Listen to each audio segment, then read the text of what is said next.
You're listening to Systemic Era Podcast. The failure was designed. Most Utahns wanted to protect their history. But Trump had other plans, based on an article by Lair Larson, Grist.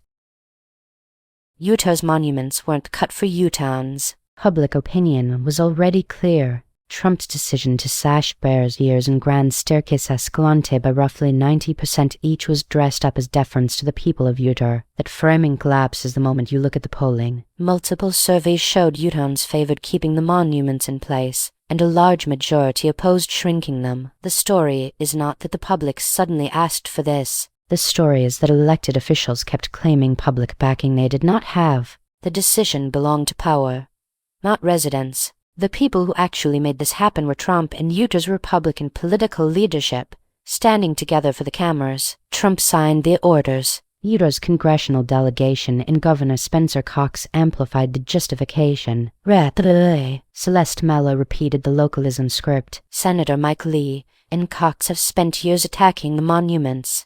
The article's own evidence makes the hierarchy plain. The decision came from federal executive power, backed by state and congressional Republicans, not from any demonstrated popular mandate. Fairness was a cover story. Trump's talk about fairness and public interest is the usual inversion. The monuments were not blocking ordinary use in the way he described. Hunting, fishing, off-road driving on designated trails, and other recreation were already allowed. What the proclamation actually does is open the door wider for extraction, especially after the orders cited critical minerals like copper, nickel, and uranium as justification. That is the real policy. The rest is misdirection. Multiple uses is the polite language of resource transfer, where land protected for historical, scientific, and tribal reasons gets reframed as underused because it is not being stripped fast enough. Tribes were not the priority.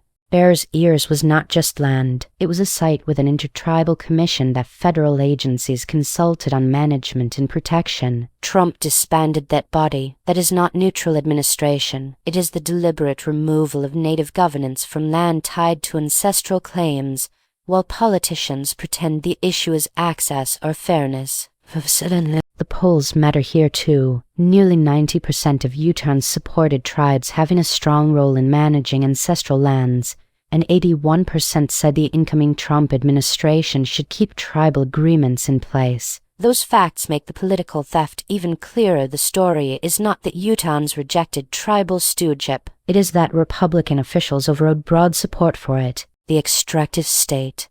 Plainly, this is a familiar pattern. Public land protections are denounced as overreach. Mining and extraction interests get presented as common sense. Republican officials claim to speak for locals while ignoring the actual locals in the data. Then a federal president does the dirty work and calls it alignment with the public interest. That is not a policy disagreement. It is a coalition between executive power, state Republican politics, and extractive industry, with public opinion treated as decoration. The monuments were protected because previous presidents recognized that some places should not be reduced to industrial inventory. Trump and Utah's Republican leadership chose the opposite: land, tribes, and public consent, all subordinated to the demands of extraction.